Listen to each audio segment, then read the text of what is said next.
So you are the first woman to contest the St. John's Rural East seat and win. Yes. I have to admit, when people heard the name Maria Bird Brown, they were like, well, no, I don't think she's gonna make it. You didn't just make it. You didn't just win. You literally blew the competition out the water. What was that like for you before and after?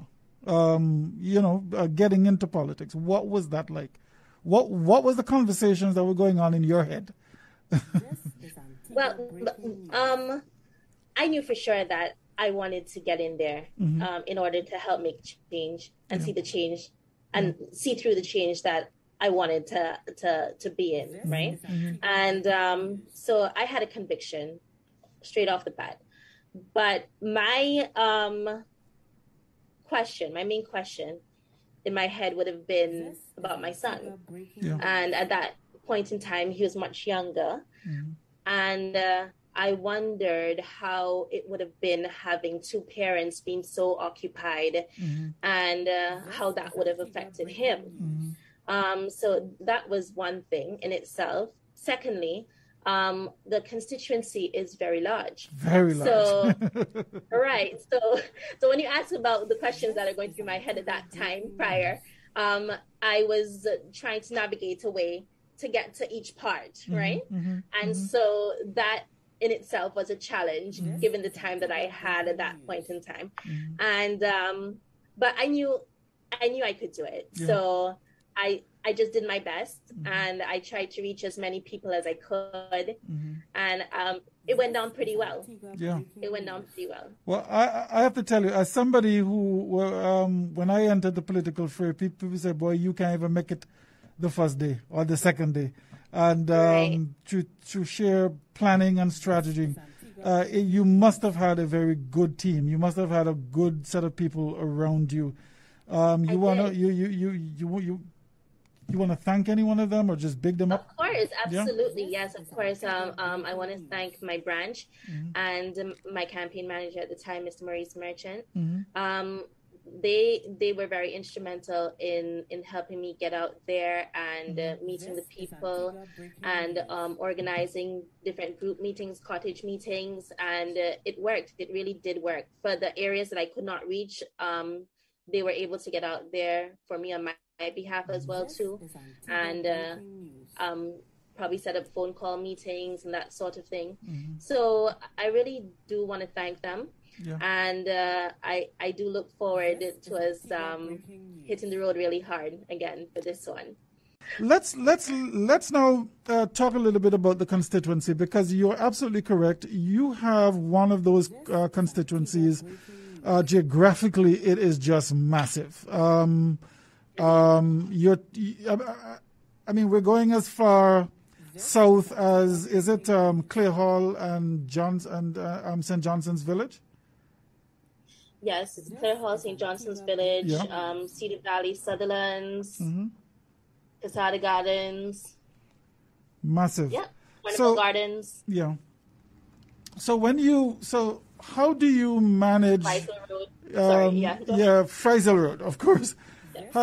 Just tell us a little bit about what's your structure like. How do you get from village to village or community to community? How do you do it? Okay, so in all honesty, I haven't been able to foot it, right? Right. And really walk through and get to each part, especially seeing as the pandemic was heavy upon us. At that point in time, there was no vaccinations, and you had to really maintain your social distancing and that sort of thing. Not like you don't have to do it now; you still have to do it now. Yes. But I mean, we're vaccinated. And two, I had a little one as well. So all of that kind of impacted my ability to go out and be among my people. Right. What I did do, though, every day I would call at least 20 of them and try to keep in touch, and obviously they will call the office as well too, and I would take the calls, and we would be in communication back and forth. I'd be assisting them how I could, and that's really helped me. And so if it wasn't the phone meetings, we had video meetings by Zoom. So technology really played a major positive role. Correct. During that time.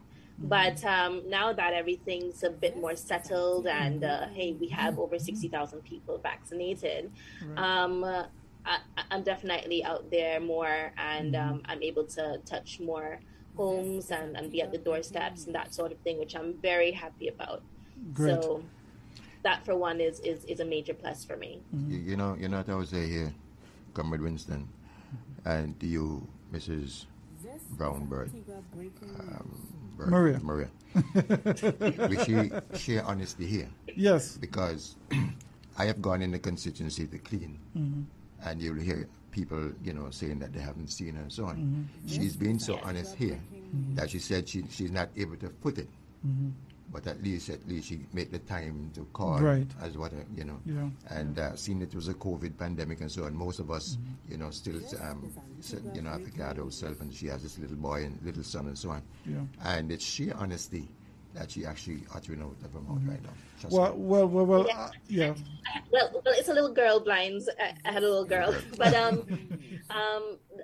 you see, the thing too, our situation was a bit sticky because when she was born, she had RDS, and that's respiratory distress syndrome. Okay. And she was in NICU for almost 12 days. And I just want to say here, shout out and thanks to the staff at the NICU at Mount St. John and the doctors, because they really did a remarkable job in keeping our little girl healthy and getting her to where she is now, 100% healthy. But at that point in time, to have a baby at home who you've known had RDS at birth, it was scary. Right. And knowing that COVID attacks the lungs and that sort of thing, and then the death rate globally was going up at that time, there was a lot of hesitancy for me to go out and be there and probably contracting COVID, especially at the time that there was no vaccines available. And so that's why I had to take a very conservative approach in terms of interaction with others for my safety and for her safety as well. Well, I'm absolutely sure. Yeah, sorry, go ahead. No, I was just going to say, and I'm happy now at least that this variant is not like the Delta. I mean, it's not to say Delta does not exist, but the Omicron is more prevalent and not as deadly. And I'm happy to say that more and more people are taking up the vaccine, and that we reached over 60,000 people vaccinated. So it gives more comfort in being able to get out there and actually reaching people. This is Antigua Breaking News.